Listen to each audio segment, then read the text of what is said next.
I never noticed a scintilla of a moment when he doubted who he was, what his mission was, what he was there to do. He lived it, and this rubs off on you if you're around him and gives you great confidence and great faith. And you're fortunate, if you are fortunate enough to get into the presence of a master, it obviously impinges on your aura. There's a lot of writings about that. You are changed by it. If you allow yourself to be, and I think, I'm not saying I always handled it right, by the way, or that anybody else always handled it right. But if one did, this gives you great faith. So that was one thing. The Spiritual Freedom Show with Richard Lawrence, where politics is not the answer, materialism counts for nothing, and spirituality will set you free. Richard. Darren. So we've got a special day coming up, January 23rd. Absolutely. And it marks a very special day, in the theatre side at least, because it's the birthday of Master of Yoga, Dr. George King, who was the medium, of course, for the 9 Freedoms, which is the focus of our show, and also, the person who provided the commentary on these teachings, revealing his own outstanding wisdom. Wonderful man. 105th birth date. Birth date, Well, we're very lucky, I would say, to have his biography, which anyone who hasn't seen, it's The King Who Came to Earth, written by Richard, together with Brian Kniep. But I think we're also very lucky to have people like yourself who actually spent time with him throughout I'm the his lucky life. one. Yeah. Well, we're lucky too, because we have you as a bridge to him, I think. Thank you. And I think that what that gives us is maybe an insight or an in with some of the personal stories and experiences that you may be willing to share about your time with him. I mean, in the biography, because our problem was what to leave out, as you can imagine, and so we focused on the big picture throughout. I mean, there are some anecdotes in there, but it's not full of personal anecdotes. It's really the main events in his life. So, there's plenty of room for talking about that. Yes. Yeah, and that's what I'd love to do today. Actually, I mean, I'd love to, whatever you may be willing to offer and share to our listeners. I mean, I think people, masters are so rare, aren't they? And people say, so what was he like? Exactly. Simple question. Exactly. What was he actually like? Because there used to be this sort of idea, all masters are the same. They fall into a certain mold. Absolutely, there are more distinguishing features about different masters than there are about ordinary people. Yeah. They are all very individual and very different one from another. Yeah. I mean, they're joined by their realization of God, and they're total. I mean, if they're in the case of Dr. King, as I think our viewers know, we certainly believe he was an avatar. But even if you just regard him as a master of yoga from Earth, I mean, he was very different in character, approach, let us say, from Master Jesus. Totally. Or from Buddha. They're all very different, and they put their stamp on their own set of teachings and their own missions. That's actually one thing that I want to kind of go into today, because, if you just read like the tabloid summary of his life or something, you'd be like, yeah, okay, well, or even a spiritual person, to be honest, would be like, that doesn't really fit my kind of view of what a flower-toting yogi would kind of be like, or what you flower-toting yogi, or what you might expect, because of what you see elsewhere, and usually the heritage coming out of India, that's what most people are exposed to. But he was so different. He went out of his way to not be that. I don't want to say he adopted a persona, because that makes it sound fake. He assumed a perfectly legitimate, genuine persona, but quite deliberately, because after all, he was here. He was really of an alien in the most positive sense mindset, and he was among people that were very, very different from him, and he was also extremely advanced. He was extremely pure. You could have a telling off from him, and some of us did, and by and large, despite that, the energy was a wonderful energy. I'm not going to say it was an enjoyable experience, because your faults were being pointed out, and who likes that, other than to learn? It would, with hindsight, it's a privilege. At the time, it doesn't always feel like it. Yes. And he was very strict. He was very disciplined. He was extremely organized. I mean, I have recently, I had a short vacation, and I read about one of these, I won't say flower-toting, but a certain yogi. I'll say who it was, Ramana Maharshi, and a very advanced soul. It seems to me as though he's certainly a terrestrial master. I think that his followers may believe he's more than that, and I respect their beliefs, but that's how it seemed to me. Interestingly, though, I did notice, though, on his passing, what they called a shooting star passed slowly over the mountain where he died. Well, shooting star. Sorry, shooting stars don't do that. Yeah. That was a UFO, folks. But that, of course, could just signify that he was appreciated, noted, and so on by the powers that be. But he did not, from all I could detect, and he made a point of it, actually. I mean, he would spend a lot of time in silence. So he did not engage himself, as far as I could tell, in the nitty-gritty running of his own ashram even, never mind other things, tasks and so on. He was in this state of enlightenment. I've got no reason to say that he wasn't. And I'm sure he helped many people who came into contact with him and those who didn't. But very different from that type of yogi, if you like. And he was in the early part of the 20th century, before Dr. King really came into his mission. So it was a different era and a different approach. I'd only give him as an example because I've looked into him and I'm just taking your point. But Dr. King engaged himself in every detail of the running of the society. I don't think anybody possibly worked more with him on the running of the society than myself and possibly his wife, Monique, of course. Both in America and in Britain. And, I was involved in advising him at the end. I was one of those who advised him on all the major moves he made for how it would be run in the future. I was very fortunate in that regard, in that I saw eye to eye with him. I see. Now, that may sound an odd thing to say, because whether I did or whether I didn't is almost irrelevant. The point is what he says goes. Although I was instructed to be very honest with him. I was instructed to tell him things even if he didn't want to hear them. Difficult. Which I think is unusual. I don't know of anyone else who had that. That instruction came through him from a cosmic master. Wow. And I don't know of anyone else who had that instruction. And I also was told by him that, for example, when he came to England, to operate in exactly the same way as I did when he wasn't in England, because he found me. I was in charge, as it were, over here. When he was in the country, of course, I deferred entirely to him. He didn't want that. So this did mean that from time to time, I would have that situation of disagreeing with him.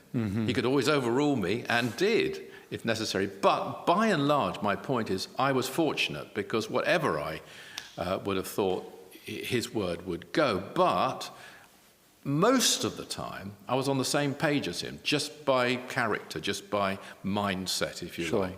So that made it really good. And it was a real wonderful thing to work with him and work under him, advise him. And it was exciting and it was enjoyable. Not all the time, no. But I can say, and I noticed, he dotted every I, he crossed every T.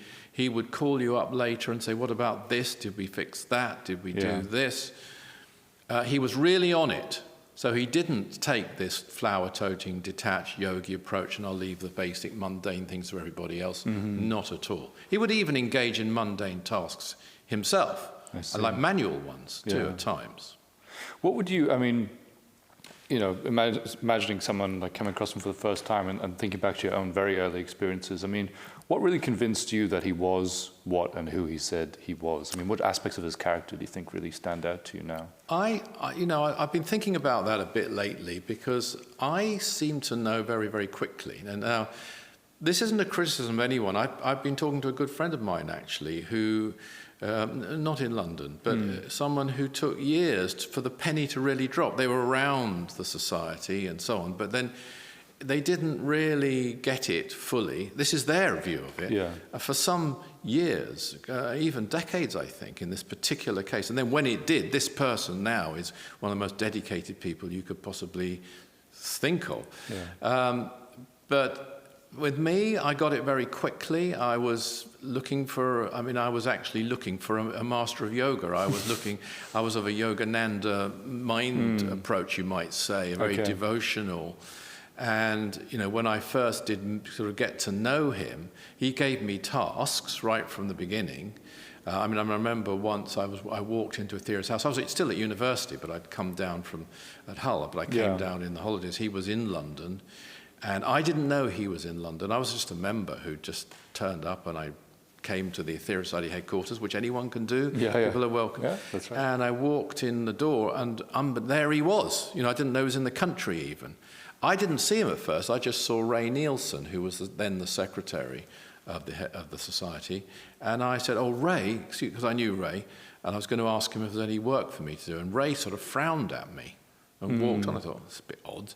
And I walked up the stairs, and then right behind him came up the stairs from down the lower floor, Dr. King. So that was your first moment seeing him? I had seen him. I'd run little errands kind of at a distance the year before, a bit in the holiday, like gone to get his photographs developed or things. But this was the next year, so it was a very early experience. And he saw me there.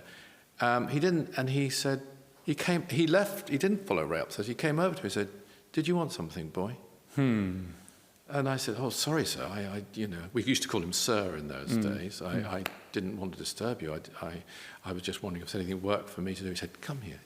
And he looked in the window, and he looked for a job for me, I felt. Okay. And there was the 9 freedoms in the window, as a matter of fact. And it was being damaged in the sunlight. The cover was a green cover in those days. It was being damaged in the sunlight. And he said, "Do you make model books?" As if Do you make model books? That's something you do. And I said, "Yes." What do you Correct say? answer. Master asked you a question. Yeah. Yes, I make model books. So he said, "Can you make some models, for the window so my books don't get damaged?" Okay. And I said, "Oh, yes, certainly, sir. Yes, thank you." He said, "Okay, you do that." And then he walked off. That was like the first one-to-one job, you might say, that he'd given me. Wow, yeah. I had no idea how to make model books. I didn't know how to make model books. I went down I saw later that evening, the person who was running the art department, one Alison Snipper. Alison, name sounds familiar. Yeah. And I said to Alison, "Alison, can you help me here? Because I don't know how to make model books." And she did help me. And really, she made them, actually. Well, she showed me what to do. She's been pulling you out since the beginning. Yes, but we weren't. I mean, Alison is my wife, as you know. But then I thought she's way out of my league. It didn't sort of, she actually wasn't looking my way, I don't think. But we got the models books made. And, that was a very early task I received from Dr. King. But it's very compassionate because he took an interest right from the get-go. What I would say, though, to people, and I think it's an important point to make, he was a shy person. He wasn't lacking in confidence. I've made that point before, and it sounds odd because, again, this is all part of his alien personality, you might say, or otherworldly is perhaps a better way of putting it. Yeah. Because on Earth, if you're shy, you generally lack confidence, I think. Here you had a supremely confident individual. I mean, I was very close to him. I'm very honored. One of my greatest honors of all is that we became friends some years later. Not at first, but it became a great friendship. And he actually said to me one day, and this is a massive privilege for me, "You're one of my greatest friends on earth." And luckily, because it was a business conversation, the conversation was being recorded, which is an instruction from him. And so I have that record of him saying that. And of course, he was one of my greatest friends, and still is, may I say, still is. Because, of course, although he's physically gone, he's not gone. Not gone. He could be on the other side of the galaxy and still be here. What an amazing People thought. need to think about that one. What an amazing thought. But he's very, very much present, and I want to say this straight away, that people who never physically met him can have a very, very close relationship with him. Or let's just use a different word, link or bond with him. Sure. We might come on to that in a future show. So, as I said earlier, I really saw eye to eye with him on most things. I mean, even things had nothing to do with the society, like, say, it might be politics, not that he really followed politics, or it might be how to relax, or dinner, or, things like that. I certainly wasn't the only one, but there were very, very few people, because, as I say, he was quite shy, that he developed personal relationships with. He was let down. I'm going to say that quite frankly, over the years, by some people he did make friendships with. I'm pleased to say I never left him. Some left him and came back, which is a good thing, but a certain trust on a personal level had gone. He always gave them the opportunity again.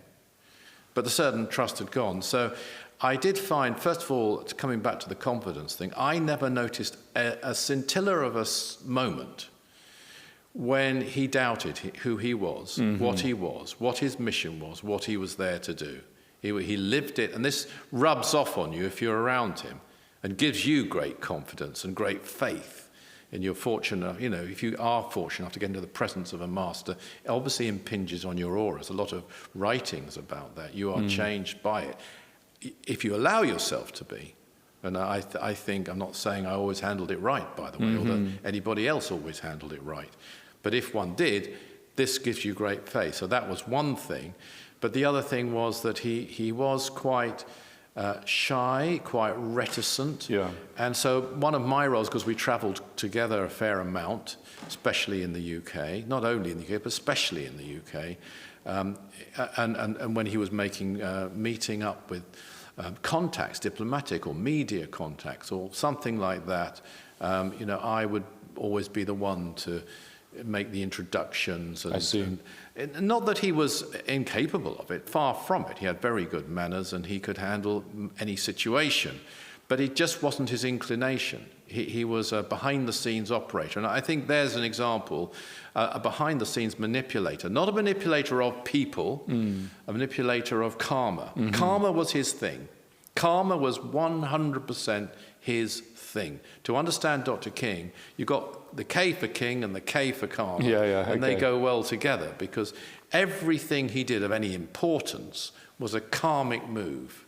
And I mean, there actually is a quote in the biography which some might find arrogant. It's not arrogant, it's truthful. And I don't think there's anything wrong in saying something about yourself if it's true. And he said this is quite a statement. This is Dr. King said this in a lecture. "You can call me what you like after I've made it. It won't alter the fact that it is true. There are very few masters who've ever walked this earth who could teach me one thing about the law of karma. This is one of my great specialities, and everything I've done in the past 23 years, because that's when he'd done it, he continued some while after this, everything I've done in the past 23 years connected with the Aetherius Society has been a karmic manipulation in one way or another." And he was always making karmic moves for the benefit of the world, for the benefit of the planet, for the benefit of the masters he reported it, because he was a servant of the karmic gods, you might call them, if you like, the lords of karma, even the supreme lords of karma. And this is an even greater thing. To understand that, it's a whole other broadcast, really. You need to look to the 12 blessings about who these supreme lords of karma, or what these supreme lords of karma are. But he absolutely lived. He was a karmic agent. There's a chapter called Karmic Agent in the book. And that really explains what he did. And that was his focus, more than, so we say, going out on the media, going out teaching, going out, that wasn't so much his thing. I had if you like, I can tell you later, a very interesting experience I had with him, talking to him about that very thing in San Diego. So when you say, karmic who do karmic manipulation, what does that actually, if we're explaining this to someone who's never heard of that before, what is that? An example, maybe. Yeah, thank you for that. Thanks. Please pick me up if I'm brushing over something important. So I've found that in referring to, like, when I first found the Aetherius Society, when I first found Dr. King, I was deeply embedded in Buddhist and Vedanta teachings, looking into them, and I found the Bhagavad Gita, and I absolutely loved it. I think it's just a wonderful, wonderful piece of wisdom, and it is about, you might say, karma yoga. Really, it's Sri Krishna instructing Arjuna to fulfill his duty, but detach from the results. To summarize it, his duty actually as a warrior, but to detach from the results. But and also, I'm a big fan of Swami Vivekananda, and he wrote about karma yoga. When I look at even those great writings now, I some people might not like this, and I'm sorry if you don't like this, but to me they pale. This is not a criticism of those other masters at all. Maybe in the case of Sri Krishna, he wasn't permitted to give, because he was extremely advanced, Saturnian intelligence, I believe. maybe he wasn't permitted to give more than he gave then. I don't know. But all I can say, having been taught and having observed and worked and with Dr. King and seen him make his karmic moves, his strategic moves for the benefit of all, and for the benefit of individuals too. He would help people to manipulate karma, to put them in a position to perform important tasks.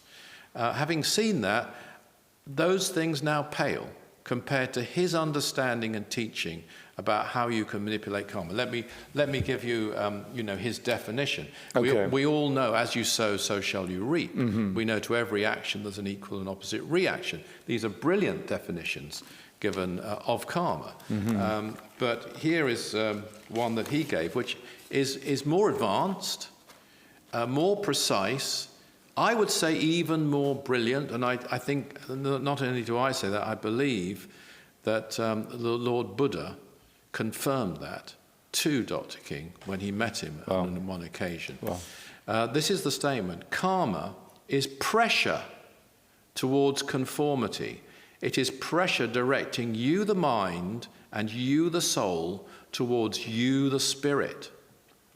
And that tells you not just what it's doing, but how it's doing it, almost how it feels. Yeah. And it can feel like stress, but it's a good stress. Stress isn't necessarily a bad thing. It's a bad thing if it's an inappropriate thing. If it's karmic pressure, it can also feel extremely uplifting. And one of the things that Dr. King did, I think, is liberate us from this idea that karma's a punishment. Karma's a difficult thing. Oh, dear, I'm getting some karma. Definitely. No, make karma.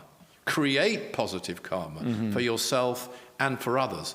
And then, and this is a big thing here, which you won't find, I don't think, anywhere else, you'll be helping the karmic lords. In doing that. And that's an even greater thing to do than to help humanity. But the beauty is when you help humanity, you're helping the karmic lords.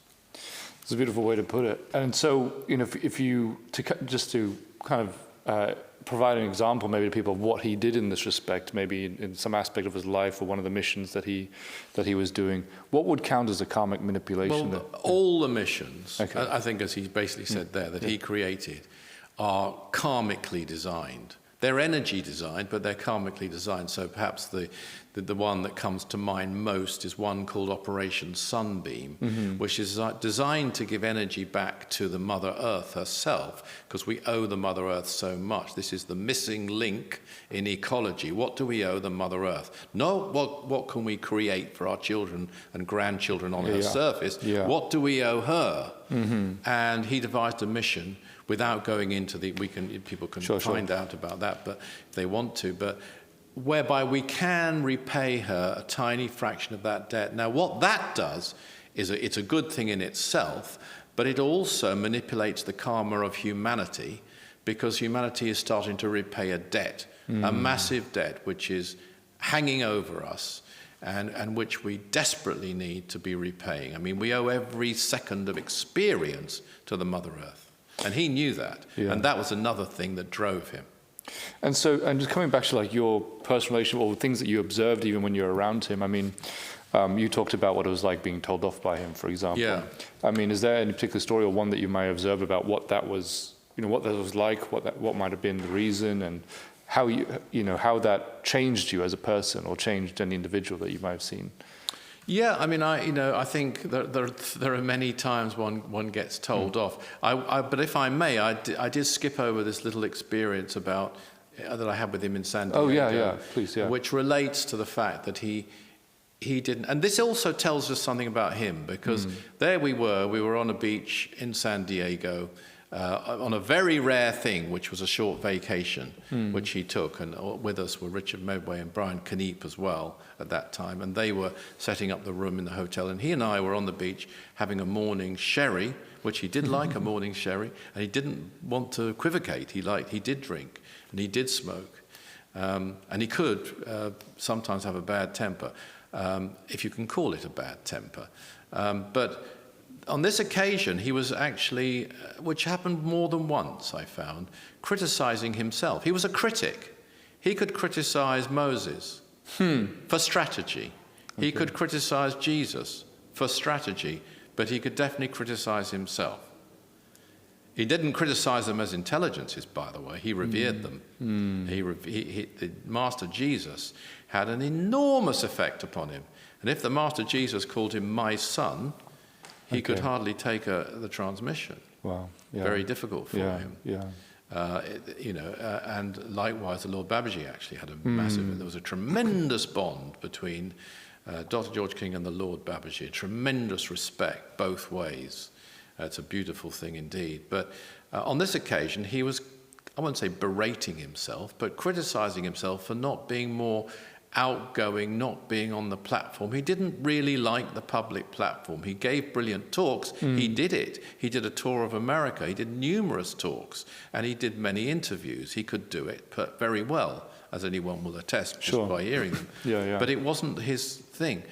And he said this to me. Now, this is, if you like, a little insight into this conversation. And I was saying to him, well, look, you've done, this isn't your job. You've brought these teachings. It's not for you. This is me selling him. The masters would send their disciples out to do that. And I suddenly had a thought. I said, look at Moses. I said to him, he got the 10 Commandments. I sometimes wonder what I'm doing, saying to him. I was trying to make him feel better about it and not blame himself, because he never stopped. That's another thing I should mention. He worked all the time. And I assume all the time in the sleep state as well. But certainly he never stopped right up to through his ill health at the end, right up to the end. And he was looked after, may I say, brilliantly in his latter years by Richard Medway, Brian Keneep, Paul Nugent at the end. They were on call all the time. I had a different task from the very beginning, which was to take on responsibilities. He saw me as a person to give responsibilities to positions of trust to, even at the age of 23. He put me on the London committee, much to the, I think, dismay, actually, of one or two of the then committee members, the old guard, you might say. Not all of them. Ray was delighted, but it was quite a large committee.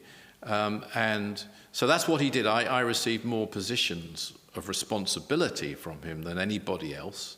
All the positions I hold now actually were given to me by him. And so we all had, that was a task I had, and he wanted me to run things in London and sometimes in LA too, if I was over there and he was in Santa Barbara. So, I had that sort of role, but I was on call 24 hours a day as well for 20 years for him, the last 20 years of his life. But on this occasion, I was trying to make him, I don't agree that he was duty bound to do that. He was saving the planet. Sure. I was just saying, look at Moses. He got the 10 Commandments. I might have my Bible a bit wrong here, but I said, as far as I understand it, he basically turned to the Lord and said, well, how am I going to tell them this? I mean, he, from what all one can tell, had quite a rabble around him. No wish to offend anyone here, but, how am I going to tell this to them? And the answer he got was Aaron. I think your brother Aaron, will do that.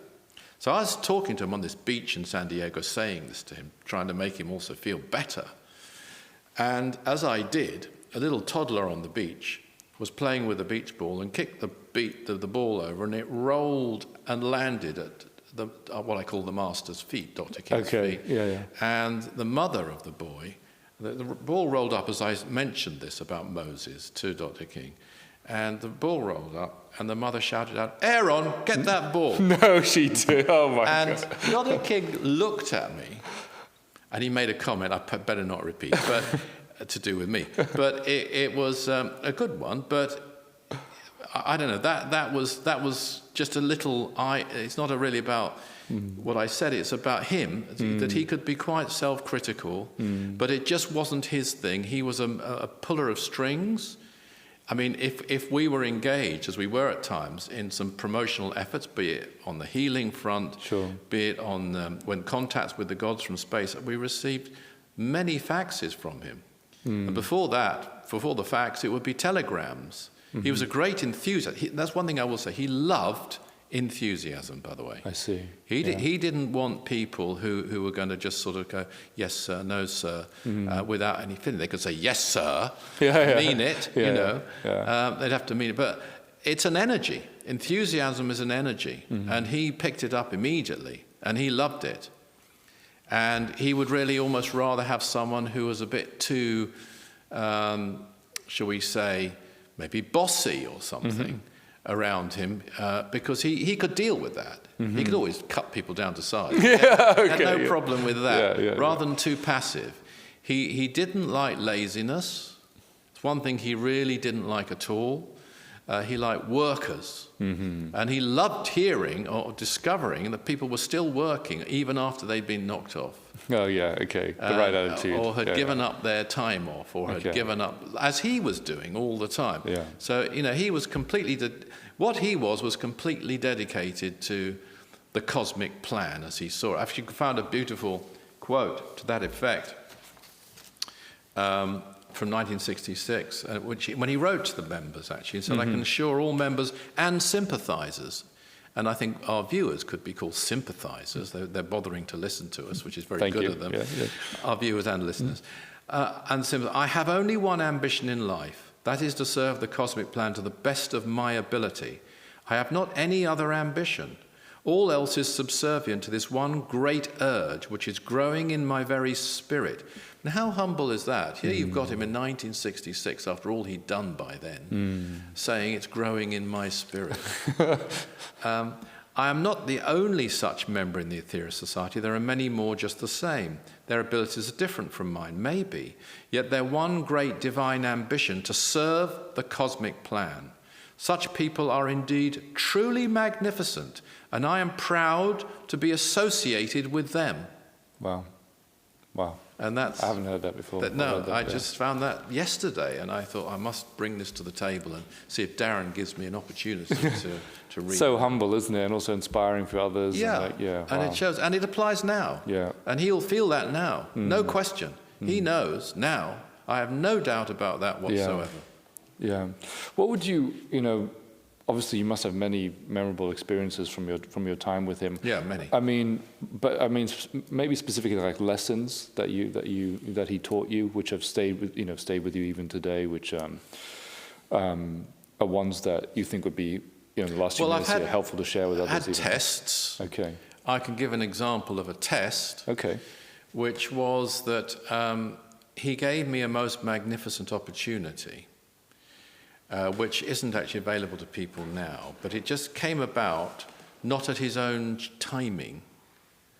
And what it was what is called a Great White Brotherhood standby. Now, a standby is when he used to take a position in a particular location when the Great White Brotherhood or the Ascended Masters, white, by the way, quickly, let me say, doesn't mean they're white-skinned or male.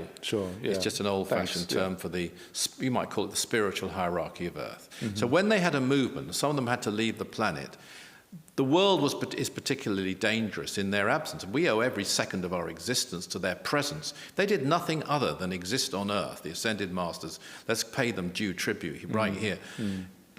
If they did nothing else, that's more than enough. That's enabling our continuance. I think Dr. King once said we wouldn't last more than 2 minutes, I think he said. I've read that too. Okay. So some of them left. Then there might be a standby where certain masters could go into a particular position, a position of significance, like a psychic center of Earth, to help hold the balance while they're out away. That's a karmic move as well. But it's arranged by the powers that be.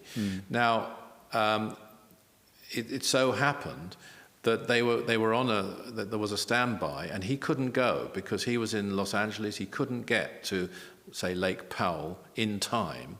It's quite short notice. And it turned out that because he had consecrated his wife, Monique, and myself as bishops, and because it had been done by him directly, we were able to assume a certain position. And so Monique also couldn't get to Lake Powell in time, so he phoned me up, and I had to get to Scotland. Now, the backdrop, though, to this is that my father had had an angina attack and was in hospital, and I was staying with my mother. So I remember the phone call, and it went something like this. He phoned me up. And now let me say, this wasn't initiated by him, the timing of it. And he said, I've been approached by the Great White Brotherhood, I think he called them the GWB, for a standby. Now, at that point, no one had done a standby. I think maybe Monique had done a very short one. I can't remember which came first. But this was going to be I think it was 65 hours, something like, it was a long standby. And he said, I've been approached. I can't get there. Monique can't get there. You could, but, he said, I know your father isn't well. I know he's poorly. He said, it's the most important standby, a movement of forces for 250,000 years. No, gosh, gives me chills. I was on the phone, and say my father was in hospital. I was with my mother. He said, I know about your father, so what do you want me to tell them? He left it to me. He didn't order me to go. And that was it's one of those difficult tests. It just came about. He didn't invent the test. It just happened. Maybe they did. I don't know. It's one of those difficult moments when you know what to do, but it's difficult to do it. Yes. And I think everybody watching or hearing will know about those moments. Yeah. I also knew, of course, what helped was I absolutely knew that if I said no, it wouldn't be good for my father. Interesting. I mean, that was just obvious. Yeah, so thinking about him in that moment. Yeah. And that if I did go, it would be good for my father. My father was he wasn't in intensive care. He was in the hospital. He had been in intensive care. Anyway, I made the right choice. I had to basically leave I had to get up to Scotland very quickly. I had the honour of doing a standby, and that was an experience in itself. That's not something that is done now by any of us. Can't be arranged. And the Great White Brotherhood, they won't work to our calendar or diary. So there'd have to be a direct contact. When I came back, though, my father was, sure enough, absolutely fine. And I kind of knew he would be, but it was still a test and still a difficult one. So that's an unusual experience. I mean, there are countless cases.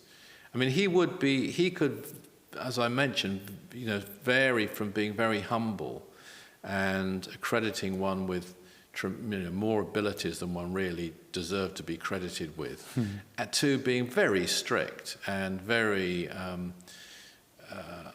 quite harsh. I mean, for example, I will give you an example, which Alice and I will both remember. On our wedding night, we were privileged when we got married that he gave us individual blessings. The day after, actually, it was the day after our, as it were, legal wedding in a registry office. We had a ceremony, and he came down and blessed each one of us. And so that was, if you like, our wedding night. And so we were going off. We weren't going on honeymoon because he was still there. He'd asked us, actually, to get married while he was still in the country. Oh, he did? Which was very nice of him, actually. More than nice. And so he gave us that blessing. But he didn't bless the wedding, per se. He didn't really bless weddings, per se, because that puts a great responsibility on the people. But on the other hand, he did it was a blessing for our wedding of us. Sure. So let's put it that way. Anyway, that night we went out. When I came back, about midnight or so, we went to a nightclub, I think, something like that. Came back. He called me. It was late at night, and told me off for what I consider, I might be wrong, to be quite spurious mistake. It was a mistake to do with, I think, someone who'd come to an activity that I didn't tell him had come. It's almost like something that on another day you wouldn't know. So I spent that night, he gave me a task to do. That night I had to write some letters and different things. And so I didn't sort of, as it were, inverted commas, consummate the marriage in the Because you were way busy doing that most people would, and he Okay. made sure of that. Okay. And that, to me, I completely understood it. Alison completely understood it. It didn't even look like a real situation. It was clearly a karmic manipulation. There's clearly a price to pay for, receiving a blessing from a him. master like that on your wedding. Wow, amazing. And maybe more. So sometimes it would be quite legitimate. He literally was annoyed with people. He had a very, very frustrating time. As I say, he did get engaged and fully engaged, whereas some of the old yogis wouldn't have done. Yeah. In the running and down to details. And when you're working with people that are slower than you are, and everybody was slower than he was mentally, it is frustrating, of course, for him. And so he could generally get irritated, but he could also create situations. And I'm sure he did. I mean, I'll give you another example that may sound shocking nowadays. I don't know to people. When I was really quite new, and I was a school teacher in Fulham, and I used to, in the lunch break, if I wasn't on lunch duty at the school, I'd run back because he would be having his lunch at Aetherius House when he was in England in the term time. There's very few people there in the daytime. Sometimes he was just having lunch with Doris Robertson, a lady who used to cook it, and maybe Stella Nielsen, Ray if he was about, and not much else. So I would rush back and had the honour of sitting there, and sometimes my favourite thing is he might give me some food that he had on his but didn't want. Okay. And, it was, even then I was like, sort of, as I say, the would-be Yogananda-esque devotee right from the beginning. I wanted that more than any positions, by the way. That was always the thing that I sought in those days. Later I learned, because he taught me, to focus on the task at hand. I see. And I moved from being like his follower to becoming his friend, to becoming someone who I hope helped him. I see, That's what I really It's a lesson then in wanted itself to there, do, I those think. three. I remember going through those 3 stages mentally over the years, actually.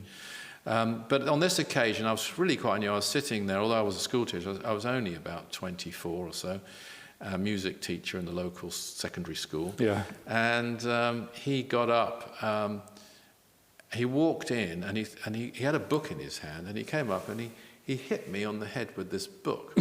Okay. And it made such a noise, I remember, that Stella Nielsen jumped up and went, and involuntarily said, "Why did you do that?" And he said, "Just in case." Just in And case. now the thing that's interesting there is it did not hurt at all. There was like no pain Interesting. at all. And no damage at all. And I mean, as I say, some people now say, "Oh, that's shocking." That's but if you'd studied as I had, say the life of Milarepa, where he jumped out of a first floor building to escape his teacher, the great Marpa, the translator, who had a stick. Yeah. Okay. But Milarepa gained enlightenment in one life. But I know you can't. I mean, some of the Zen schools, they would get their twigs out and beat people if they weren't concentrating, and they'd probably head up for assault probably now. But this was the old school. I was familiar with it. I knew what he was doing. And as I say, there was no pain. That's something I did notice with him, actually. Not always, but by and large, even if he was really quite annoyed and shouting at you, and he'd call you Lawrence and so forth, not Richard at that moment, and it wasn't bad energy that you would get if somebody else was annoyed. It wasn't comfortable. It was very dynamic. But it wasn't negative. And another thing I found, when he got quite ill, which he did at the end, and I'm not the only one by any means who gave him healing in his latter years, but I was one of the people who did. Actually wasn't even one of his main healers at the very end, but when I was there, I would give him healing. Yeah. And he's lying in bed, and you got your hands on his, in my case, it might have been his feet. He had cancer towards the end. That's no secret now. But yet, the energy, it was like entering a temple. And it shouldn't be, you wouldn't think it would be with someone suffering from an illness like that. I mean, I've had cancer. Yeah, you know, understood, thank God yeah. I've been, you know, cured. But then, of course, it was less understood as an illness. But it was always a very pure, beautiful energy, as far as I was concerned. Around him. And although, as I say, he had the persona sometimes of an old-fashioned colonel barking orders and a bit irritable and where's my sherry and you know, all of that, actually he was as pure. I mean, he was, as I've said before, I'm absolutely convinced, and having talked to him, I'm convinced, completely celibate, for example. And he was, you know, even though he was a total warrior, he was pacifistic. So that, you know, or let me say, he wasn't pacifistic, that's wrong. He was a conscientious objector in the war, because he had to be. It wasn't really what he wanted to be. And that too came out, and I think it was important to him in his older years. He did make contact with some veterans and so on from the war, and I was involved in that too with him, in making the contacts. And I think it meant something to him because it just wasn't his natural way, as it would be with a certain type of traditional yogi, you might say. Well, those are lovely reminiscences and even lessons I think that people can take away, you know, and a deeper insight into Dr. King. I will say that next week I'd love to get into a little bit more about you know, what it can mean forming a link with him, even if you haven't met him physically. You know, for anyone, you know, even in my position, for example, never met Dr. King, but he can still be a part of my life and, you know, the life of anyone who wishes to, you know, follow in his path and his teachings. So, for sure, when you were helping him, you were serving the karmic gods. And that's another aspect which is completely different, which I don't think you're going to find in any other teaching on karma. Not just using karma to benefit others and to benefit yourself, but to benefit, to some tiny degree, the very lords of karma themselves. And perhaps we can pick up on that next time. Thank you, Richard. Hey everybody, it's Darren here. Thanks for tuning into the show. Now, if you enjoyed that episode, don't forget to subscribe for more wisdom from the 9 Freedoms. If you'd like to find out more about the 9 Freedoms, about Mars Sector 6 by Dr. George King, go to our website, that's aetherius.org. Richard and I love hearing from you, receiving your comments, your questions on your spiritual experiences, and talking about them on the show. So do write to us, share them with us at spiritualfreedom@richardlawrence.co.uk. Always remember that service is the jewel in the rock of attainment. See you next time.